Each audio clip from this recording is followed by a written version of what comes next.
যিনি সবসময় আল্লাহর সঙ্গে কথা বলার মতো যোগ্যতা অর্জন করেছিলেন তার নাম হলো মুসা কালিমুল্লাহ, ডিগ্রি হলো কালিমুল্লাহ। একদিন মুসা নবী তুর পর্বত থেকে দাঁড়ায় আছে, খুব মজার ঘটনা এই ইবাদের মধ্যে। তা আল্লাহ বলতেছে, মুসা তোমার খবর কি?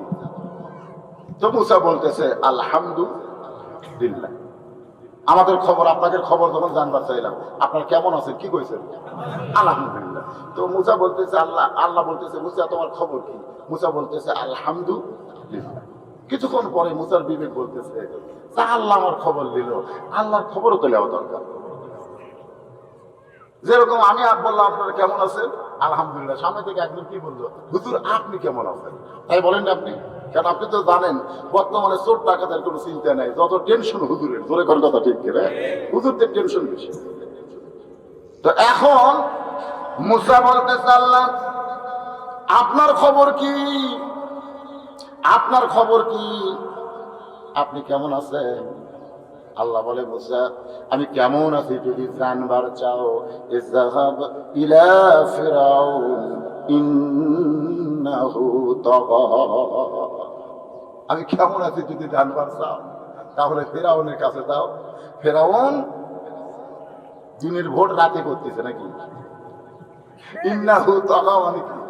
সে মামলা করেছে 5 বছর যদি চেয়ার পায়া ওই আর চেয়ার থেকে উঠবে না, ওই আর চেয়ার ছাড়বে না, যেভাবে হোক আর চেয়ার দরকার। তাতে মরা মানুষের ভোট পর্যন্ত দেওয়া হচ্ছে, ধরে কোন কথা ঠিক করে কথা কথা। তা আল্লাহ বলতেছে, আমি আল্লাহ কেমন আছি যদি জানবার চাও তাহলে ফেরাউনের কাছে যাও। কার কাছে? ইন্নাহু তাগা, ফেরাউন সীমা লঙ্ঘন করেছে। তো মুসা আলাইহিস সালাম বলতেছে, আল্লাহ আমি তো ফেরাউনের কাছে যাবই, কারণ আপনি যখন যাবার কইছেন আপনাকে জানার জন্য। কাকে জানার জন্য? কথা কয় না। আল্লাহকে। আল্লাহ কেমন আছে জানবার গেলে কার কাছে যাওয়া লাগবে? ফেরাউনের কাছে। আমাদের বর্তমানে বাংলাদেশে আল্লাহ কেমন আছে একটা প্রশ্ন করলাম আপনাদের কাছে, ঠিক আছে? এরকম প্রশ্ন যদি বলি যে আল্লাহ বর্তমানে বাংলাদেশে কেমন আছে, তার উত্তর হবে কি জানেন? ওই যে দেখতেছেন হুজুর, ওই জমি আমার, ওই সাইড দেখতেছেন ওটা আমার বড় ভাই, পিছন দিকে যা দেখতেছেন সব আমাকে, সামনের দিকে যা আছে সব আমার বাসা, এলাকার মধ্যে পাওয়া দেওয়ার জায়গা কেন? তো বলতেছে, বাবা সবে যদি তোমাকে হয় আল্লাহ, আল্লাহটা দেখতে গেলে 2 মিনিট হাঁটা লাগবে। তাতে মুসাতে ফেরাউনের কাছে যাচ্ছে, ওই বলতেছে চলে আল্লাহটা দেখে দিয়ে আসি। তখন মসজিদের সামনে গিয়ে বলতেছে, হুজুর এখানে আল্লাহর কিছু ছিল না, এখানেও আল্লাহর কিছু ছিল না, আমার চাচা এই 10 শতক আল্লাহ দান করছে, এই আমার চাচা দিচ্ছে, আল্লাহর কিছু আসলো না, মানে দিবে বলি পড়া আল্লাহর কিছু নেই, আমার চাচাই 10 শতক আল্লাহ দিচ্ছে, আর আমরা টাকা পয়সা দিয়ে মসজিদ বানাইছি। ফেরেশতাকে, আল্লাহ এই দেশের নাম কি, যে দেশে তোমার কিছুই নাই, ওর চাচা দিলে তুমি পাও, এই দেশের নাম কি? আল্লাহ বলতেছে, ওই দেশের নাম হলো বাংলাদেশ, ওই দেশে আমি আল্লাহর চাইতে গরিব কেউ নাই। মসজিদের ওযুখানা নির্মাণ করা লাগবে, এর জন্য আমরা মাহফিল দিয়েছি, এখানে ওযুখানা নির্মাণ করার প্রকল্পে মাহফিল দেওয়া হয়েছে। আল্লাহ বলবে, বান্দারে যে বাড়িতে তুই থাকতে পারবি না সেই বাড়ি তুই 3 তলা করলি, যেই বাড়ি তোকে থাকতে হবে সেই বাড়ি তুই 3 তলা করলি, অথচ আমার ঘরের ওযুখানার জন্য মানুষের কাছে ভিক্ষা করলি। তোর 3 তলা বাড়ি বানানোর আগে আমার একটা ওযুখানা বানায় দিলে তুই বাড়ি থেকে যখন বের হবি খাটনি তোকে কবরের মধ্যে রাখবে, কিন্তু আল্লাহর ফেরেশতা তোকে জান্নাতে বরণ করে নেবে। ইয়ামিন বলেন, মিশর বলেন, সৌদি আরব বলেন, প্রত্যেকটা ধনী মানুষ আগে মসজিদ বানায়, তারপরে নিজের বাড়ি বানায়। যে আল্লাহর ঘর তৈরি না করে আমার বাড়ি আমি যদি বানাই তাহলে আমি আল্লাহর বান্দা হতে পারবো না। ফাদখুলি ফি ইবাদি ওয়াদখুলি জান্নাতি, যদি জান্নাতে যাবার চাই তাহলে আল্লাহর বান্দা হওয়া ছাড়া যাওয়ার কোনো উপায় না। একটা ওযুখানা বানাবে তারই জন্য মাহফিল। আপনি যখন গোসলখানা বানান, বাথরুম বানান, আপনি কি গোটা গ্রামের কাছে ভিক্ষা করে? কথা কর না কেন, কথা ভিক্ষা করে? আপনি বান্দার পায়খানা বানাবেন, ওযুখানা গোসলখানা বানাবেন, তাতে যদি ভিক্ষা না করেন, তা আল্লাহর ওযুখানা বানাতে ভিক্ষা করতেছেন তার মানে? তার মানে আল্লাহ বাংলাদেশে সবচাইতে গরিব অবস্থা আছে। ধরে কারণ কথা ঠিক কিনা? মসজিদ ওযুখানা ভিক্ষা ছাড়া চলবে না।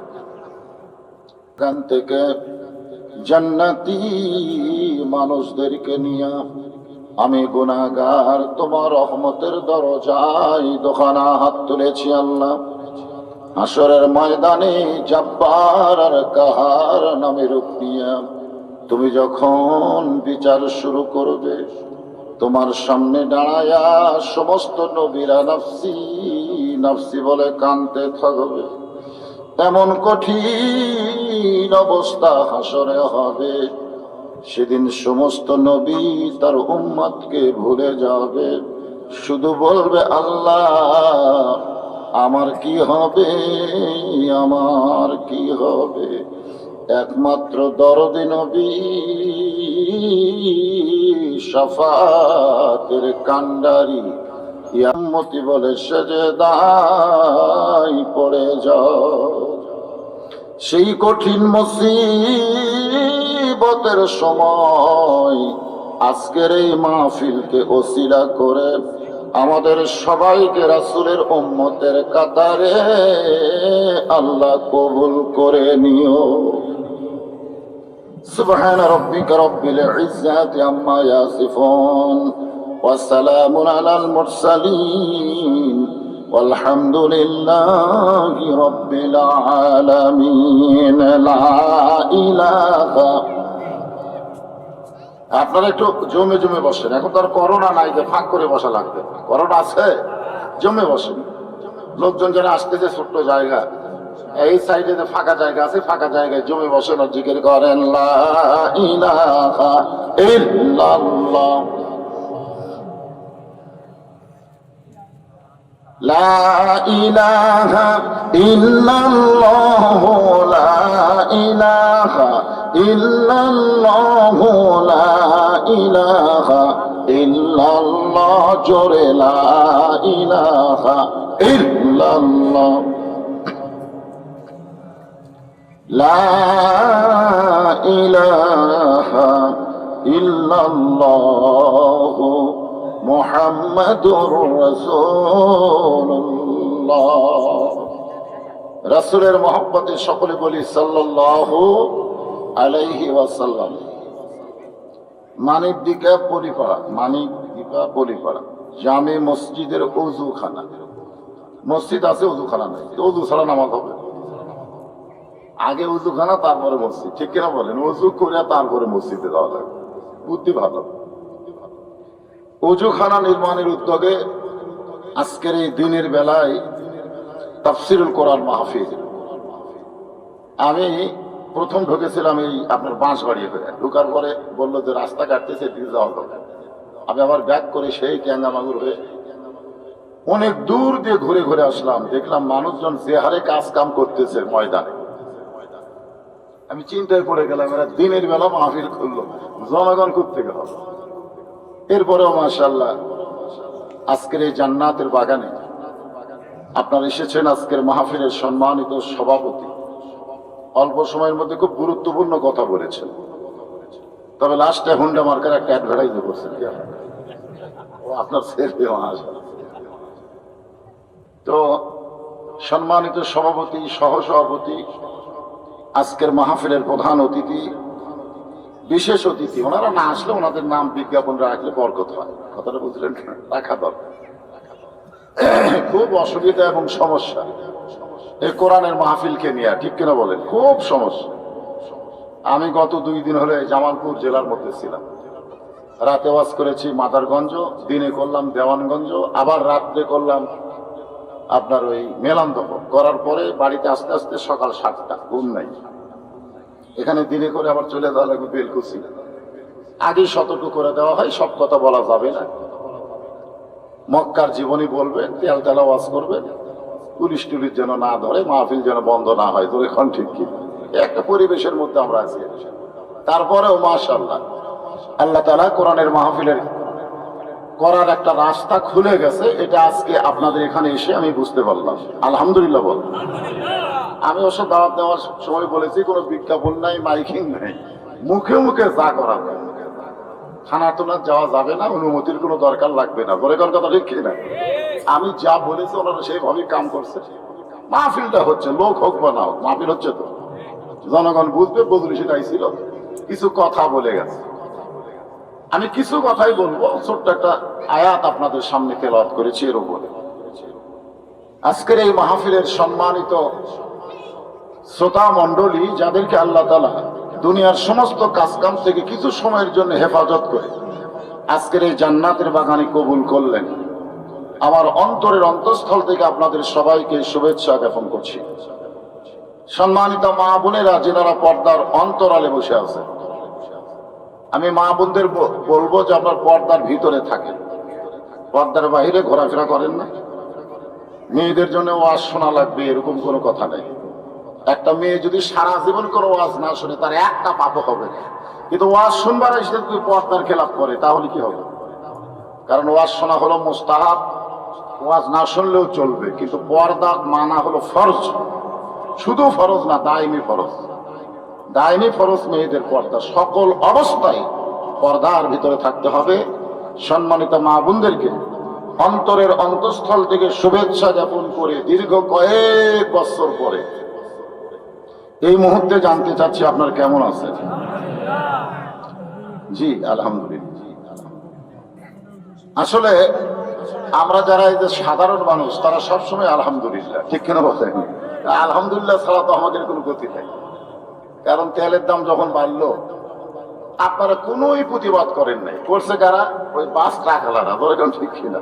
তো সরকার ওদেরকে ডাকলো, ডাকার পরে বলতেছে তেলের দাম বাড়াইছি, তোরা চিল্লাস কেন? ভাড়া বাড়াই দিলাম, অসুবিধা আছে?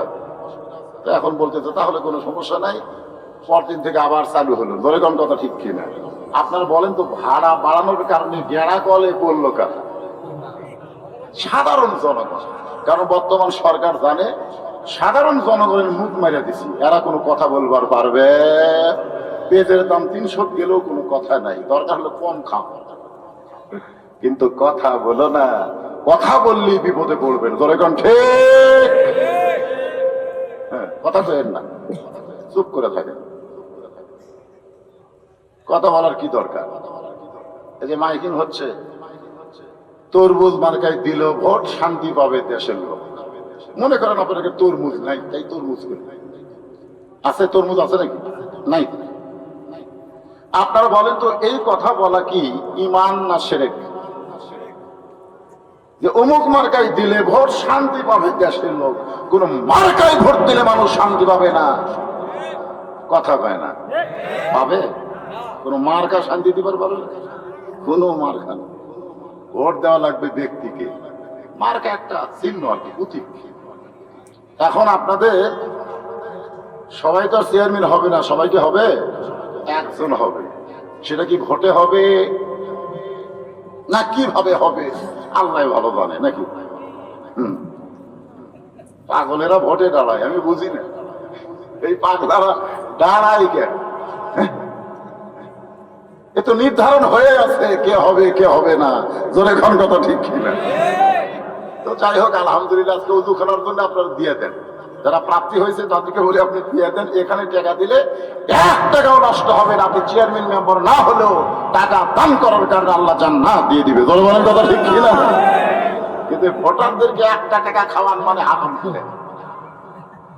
আর যারা ভোট দেবেন তারা ভোটের আগে 1 টাকা যদি খান, আপনি ওই দেহ নিয়ে জান্নাতে যাবার পারবেন? পারবেন? ক্ষমতাও নাই।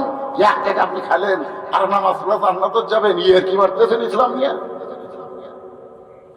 টাকা নিয়ে একটা ভোট।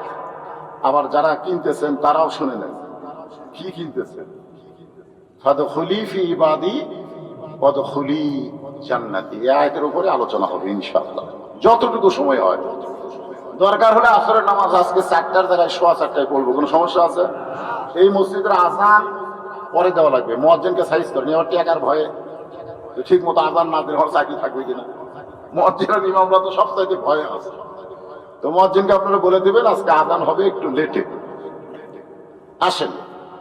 আমার সামনে যারা বসেছেন, পর্দার অন্তরে যারা আছেন, সবাইকে সমন্বয় করে কোরআনের একটি আয়াত আপনাদের সামনে তুলে ধরছি। ছোট্ট আয়াত, যারা পারেন তারা আমার সঙ্গে পড়েন। ফাদখুলি ফি ইবাদি ওয়াদখুলি জান্নাতি। যে আল্লাহ তাআলা আজকে এই পরিবেশে আমাদেরকে কোরআনের মাহফিলে আসার বসার তৌফিক দিলেন, আমরা সে আল্লাহর উপরে খুশি না বেজার? তাহলে জবান খুলে সমস্বরে সকলে বলবো রব্বানা লাকাল হামদ।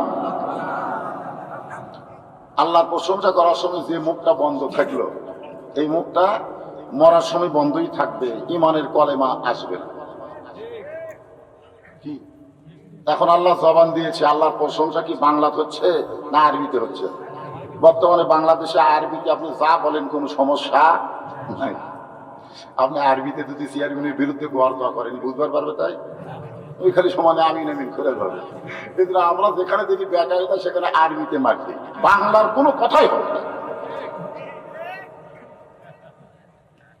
তা আমরা প্রশংসা করতেছি আল্লাহ, ধরে বলেন কার? রব্বানা লাকাল হামদ হামদান কাসীরান তাইয়িবান মুবারাকান ফীহি। হ্যাঁ, জবান খুলে আপনার প্রশংসা করলেন কার? কেন করলেন? বর্তমান সরকার কিন্তু নিরপেক্ষ সরকার। নিরপেক্ষ সরকার না? গণেশের পায়ে কোরআন দিল, কে দিল? এইবারে কিন্তু বাংলাদেশে একটা নজির স্থাপন হলো। এত বছর হলে হিন্দু মুসলমান ভাই ভাই, এবার গণেশের পায়ে কোরআন দিয়া এইটা কে যেন নষ্ট করার একটা পায় তারা করেছিল। ধরে কোন কথা ঠিক কি? হিন্দুরাও কোনোদিন এই কোরআন শরীফ ধরে গণেশের পায়ে দিবে না।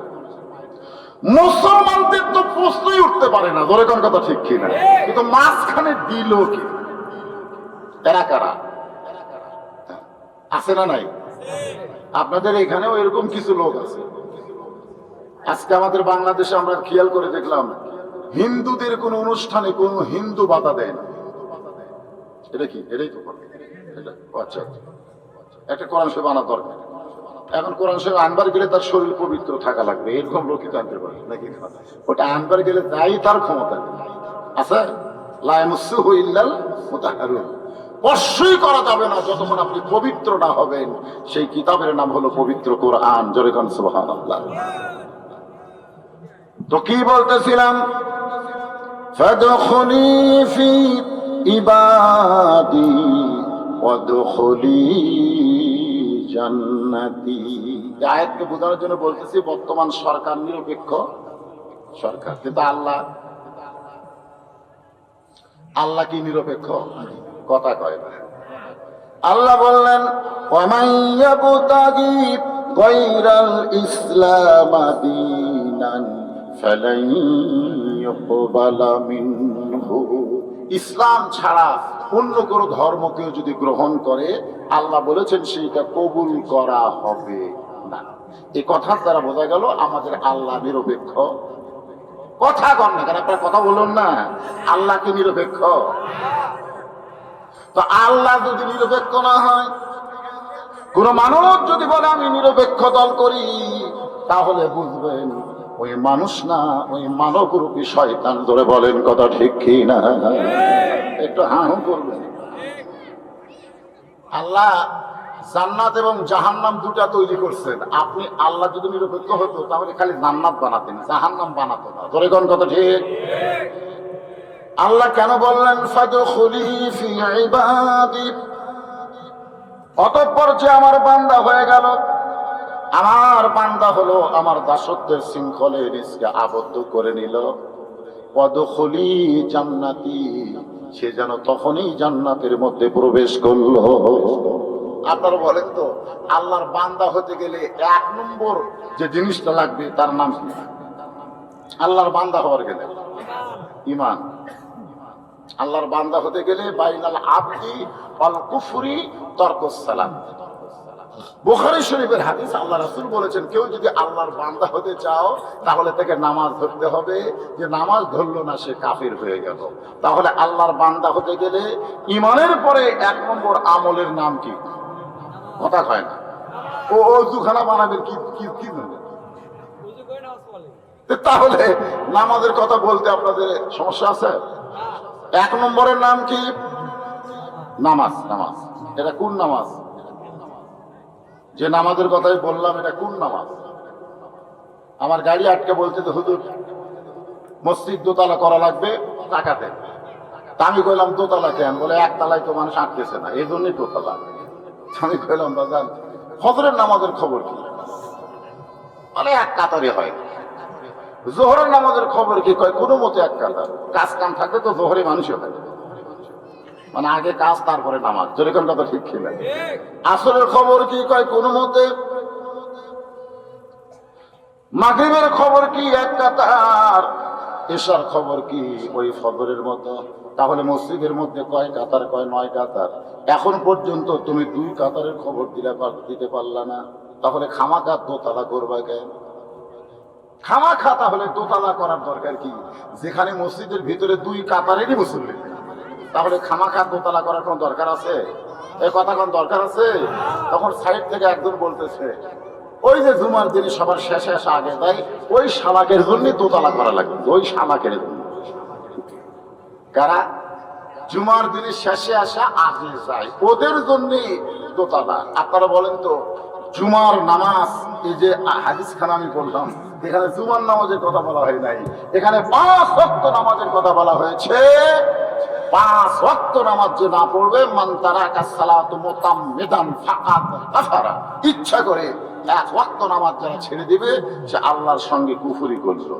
ফাদখুলি ফি ইবাদি ওয়াদখুলি জান্নাতি। আপনারা বলেন তো নামাজের পরে 2 নম্বর ইবাদতের নাম কি? কথা কয় না। যাকাত, যেটা সমস্ত মানুষের জন্য ঈমানের পরে 2টা আমল করতেই হবে, একটা হলো নামাজ আর একটা হলো রোজা। আপনারা জানেন না এটা? গরিব কোন ধনী কোন সকল মানুষের জন্য নামাজ রোজা আছে না নাই? কিন্তু হজ আর যাকাত এটা কিন্তু সকলের জন্য। এটা কেবলমাত্র ধনী ব্যক্তি যারা, তারা হজ করবে, যাকাত দিবে।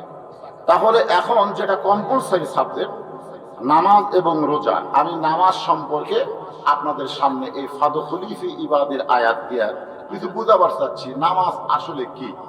যে নামাজ সম্পর্কে আল্লাহ বলেছেন ইন্নাস সালাতা তানহা আনিল ফাহশাই ওয়াল মুনকার, একমাত্র নামাজই পারে মানুষকে যাবতীয় খারাপি থেকে বাঁচায় দিতে। এখন আপনারা বলেন যে 7 জন চেয়ারম্যান পদপ্রার্থী আপনাদের চেয়ারম্যানের ভোট চায়, এদের মধ্যে আসল নামাজি কয়জন? এটা আপনাকে খোঁজার দরকার আছে না নাই? দরকার আছে না? আছে। তাহলে ভোট করবে কোনখানে? নামাজি প্রার্থী আছে যেখানে। আমার কথা কি বুঝলেন? কথা কয় না কেন? কথা কয় না কেন? আমি তো কোনো প্রার্থীর নাম নিলাম না, আমি বললাম এই 7 জনের মধ্যে আসল নামাজি একটা হলো ভোটের নামাজি। ভোটের নামাজি বলেন না, আমার এলাকার এক চেয়ারম্যান প্রার্থী এক আসরের নামাজি 4 বার করছে। আসরের নামাজি 4 বার, যেখানে জনগণ বেশি থাকে সেখানে আগে নামাজ তারপরে কথা। নামাজ এবং পরে সাথে চামচা বললো আজকে আসুরি 4 বার হলো, হোক ভোটের আগে। ভোটের আগে পড়ে নামাজ, ভোট গেলে আর পড়ে না। এইরকম প্রার্থীকে কখনোই আপনারা মুসলমান হিসাবে ভোট দিতে পারেন? কারণ আজকের মাহফিল হলো নির্বাচনী মাহফিল। প্রধান বক্তা বসে থেকে যখন প্রার্থীরা বক্তব্য দিচ্ছে তখন বোঝা লাগবে না আমি শানে নজরুল বুঝি না? আজকের মাহফিলের শানে নজরুল আমি বুঝি না? বুঝি তো। এখন কতগুলো লোক যেদিন তফসিল ঘোষণা হয়েছে সেদিন থেকে 4 স্টল দখল করা আছে, ওদের অত্যাচার আমরা চাপাচ্ছি না। ধরে কোন কথা বলছি, সব 4 স্টল দখল জানতে না। একজন মেম্বার প্রার্থী দেখলেই কাম মাথা নিচু করে থাকে, কারণ প্রার্থীর দিকে এরা তাকায় না, এখন প্রার্থী তাকায় আছে ভোটারের দিকে। ধরে কোন কথা ঠিক কিনা? মাথা নিচু করে আছে। চাচা আসসালামু আলাইকুম। চাচা বলতেছে কি বাবা সালাম দিচ্ছ কেন, ফটো টানাছো? তখন বলে হয় চাচা দোয়া করবেন। চাচা বলতেছে খালি খালি খালি খালি দোয়া। তখন বলতেছে বিস্কুট আর চা দে রে। চাচারে বিস্কুট আর চা দে। চাচা বলতেছে একদিন খায় কি হবে, একদিন খায় কি হবে? তার মানে যতদিন ভোট না হয় চাচা খাবে। তোর এখন কথা ঠিক কিনা? তখন বলতেছে চাচা এই যতদিন ভোট না হবে চাচা খালি বিস্কুট আর চা দিবি। এরকম 10-12 জনের সাথে ওই লাইন করছে চা খাওয়ার। ধরে কোন কি খাওয়ার খা, এইরকম খানেওয়ালা আছে না নাই? ধরে কোন আছে না নাই? বিষয়টা হলো ফাদখুলি ফি ইবাদি ওয়াদখুলি জান্নাতি। দাসত্বের শৃঙ্খলে যে নিজকে আবদ্ধ করে নিল, ওয়াদখুলি জান্নাতি, সে জান্নাতের মধ্যে প্রবেশ করলো। আমরা কি জান্নাতে প্রবেশ করতে চাই? জোরে কোন চাই? তাহলে জান্নাতে প্রবেশ করতে গেলে 1 নম্বর যে ইবাদতটা লাগবে, যে ইবাদত না করলে ঈমান থাকে না। লা সালাতা লা ঈমানা, যার নামাজ নাই তার ঈমান। জোরে কোন নামাজ নাই কি নাই? লা সালাতা লা দীনা, যার নামাজ নাই তার কোনো ধর্মই নাই।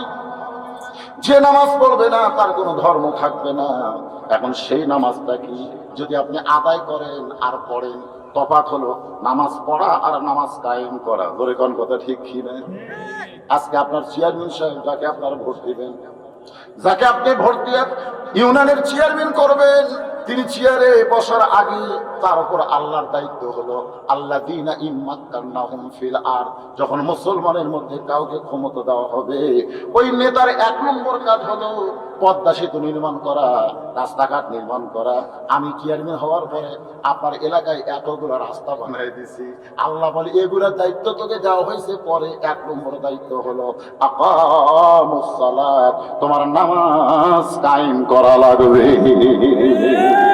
নামাজ কায়েম করতে হবে। আজকে আমাদের বাংলাদেশে নামাজি নাই বলে মানুষ আল্লাহর ভয় বাদ দিয়ে করোনার ভয় করেছে। ধরে কোন কথা ঠিক কি না? যে কয়জন নামাজি ছিল তাদেরকে আমার মসজিদ থেকে বর্তমান সরকার বাইর করার একটা পায়তারা করতে। এত বছর ওয়াজ দিয়ে কি হলো রে?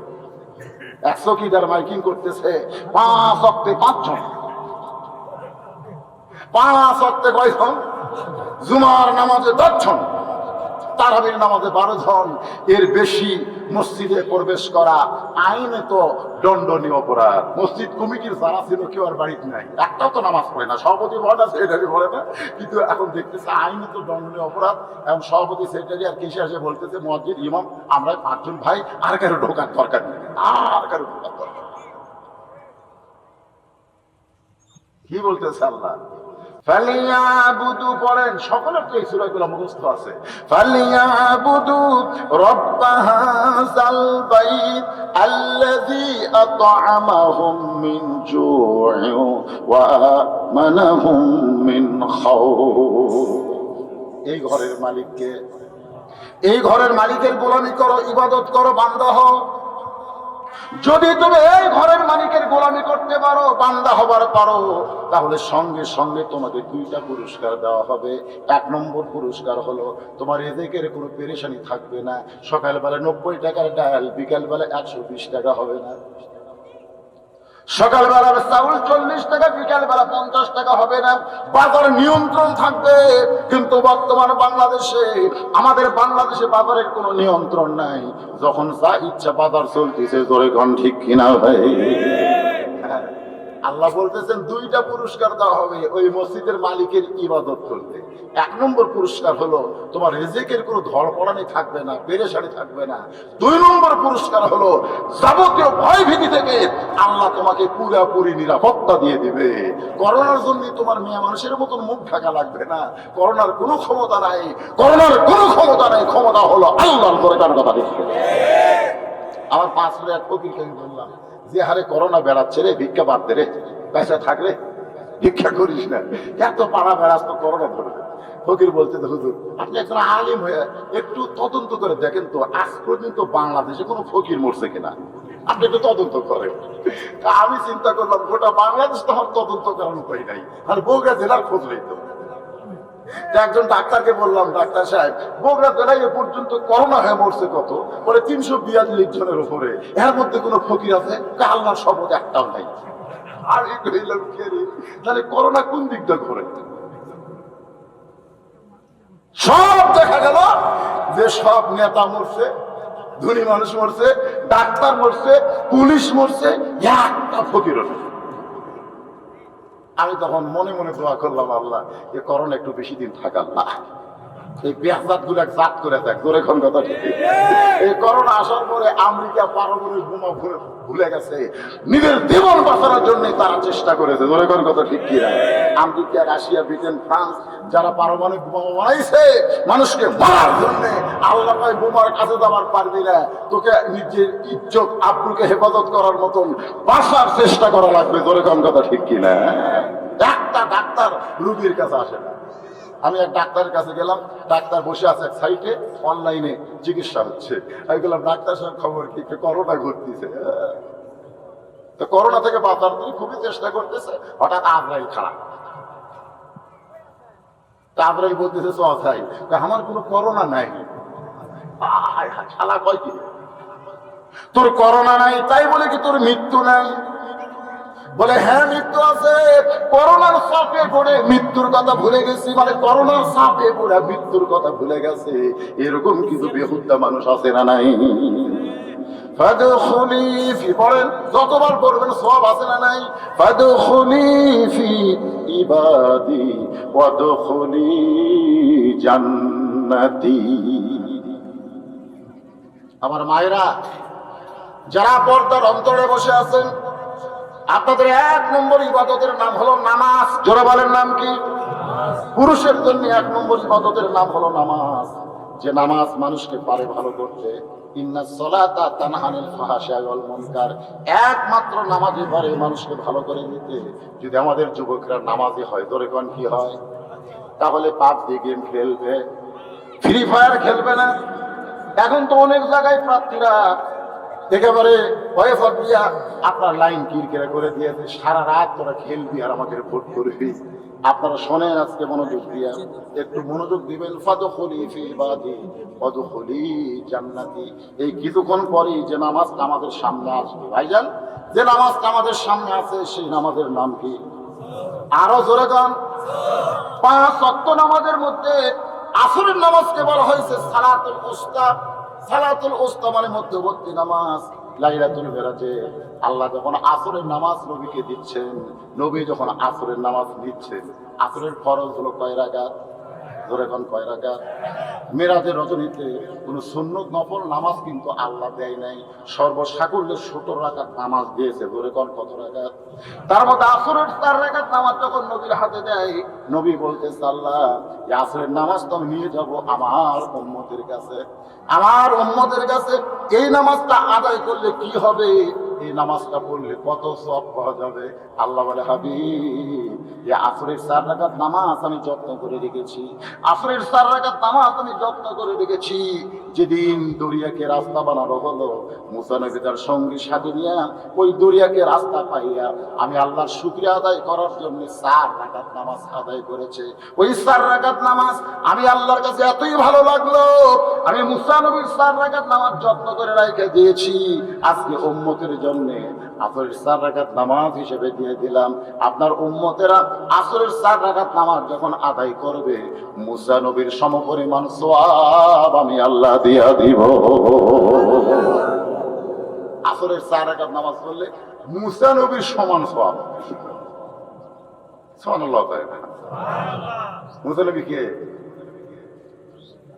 যিনি সবসময় আল্লাহর সঙ্গে কথা বলার মতো যোগ্যতা অর্জন করেছিলেন, তার নাম হলো মুসা কালিমুল্লাহ, ডিগ্রি হলো কালিমুল্লাহ। একদিন মুসা নবী তুর পর্বত থেকে দাঁড়ায় আছে, খুব মজার ঘটনা এই ইবাদের মধ্যে। তা আল্লাহ বলতেছে মুসা তোমার খবর কি? তো মুসা বলতেছে আলহামদুলিল্লাহ।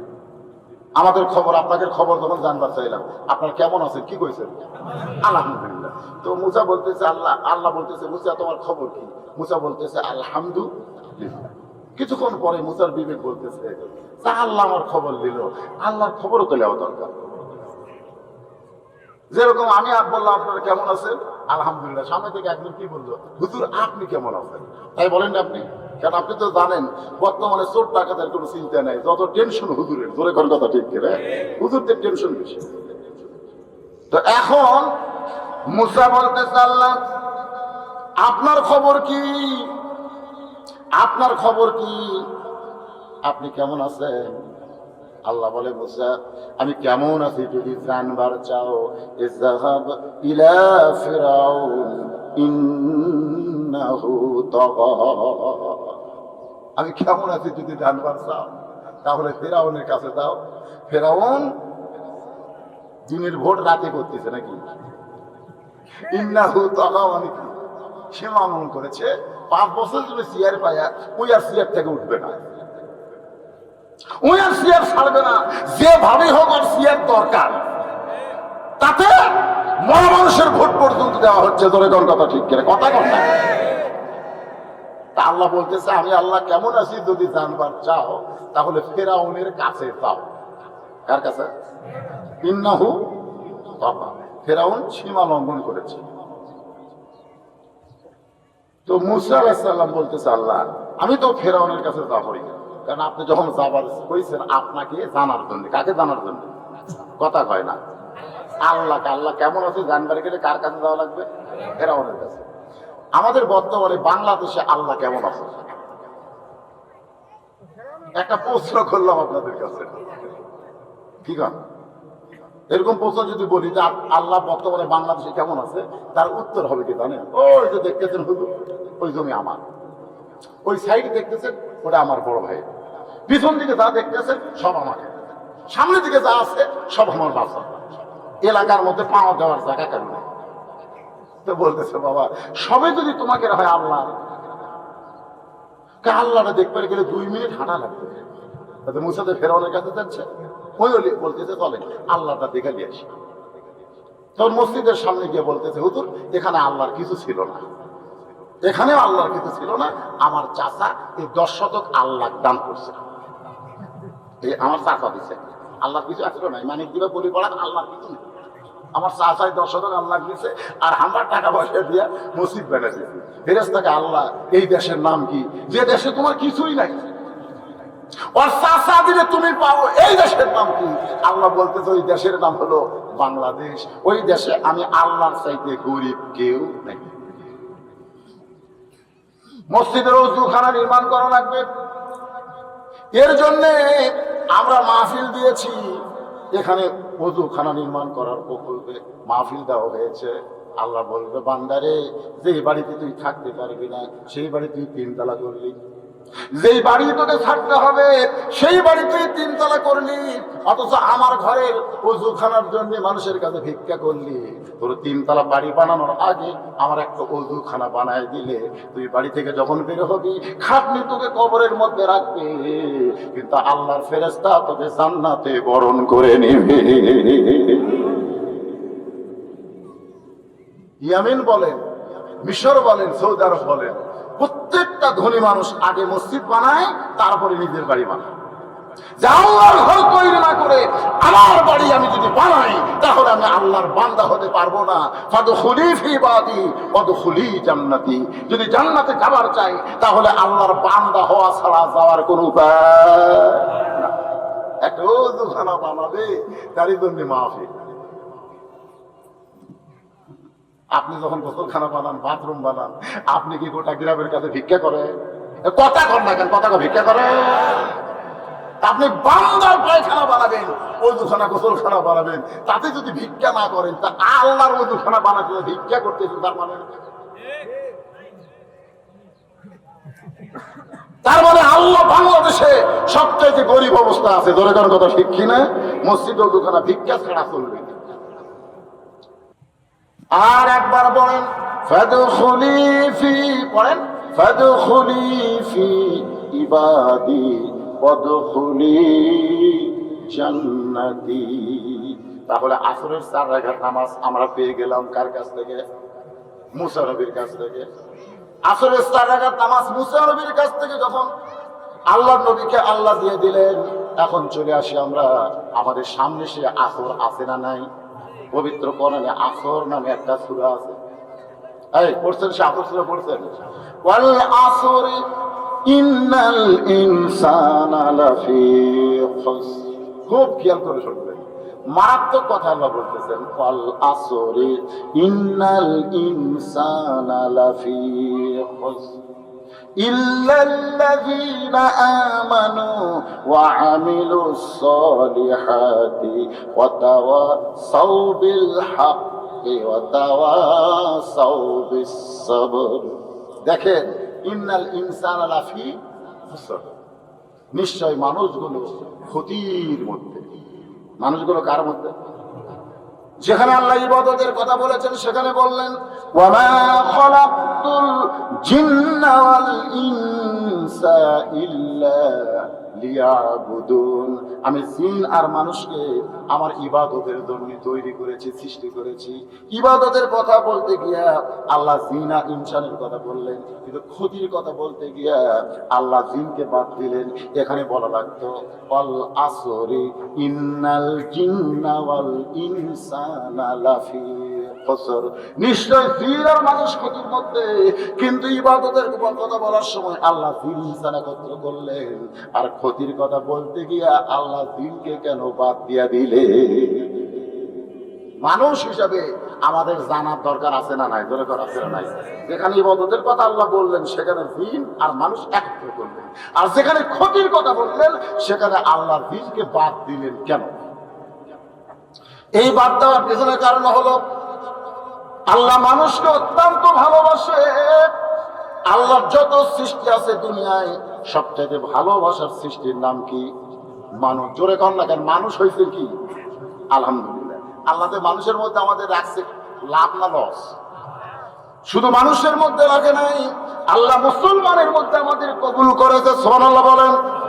শুধু মুসলমানের মধ্যে রাখে নাই, আল্লাহ বিশ্ব নবীর উম্মত হিসেবে আমাদের কবুল করেছে। শুধু বিশ্ব নবীর উম্মতের মধ্যে আল্লাহ আমাদের রাখে নাই, হিদায়াতের কিতাব আল্লাহর কোরআন আল্লাহ আমাদের দিয়েছে। সেই কোরআন থেকে একটা আয়াত ছোট্ট, ফাদখুলি ফি ইবাদি ওয়াদখুলি জান্নাতি।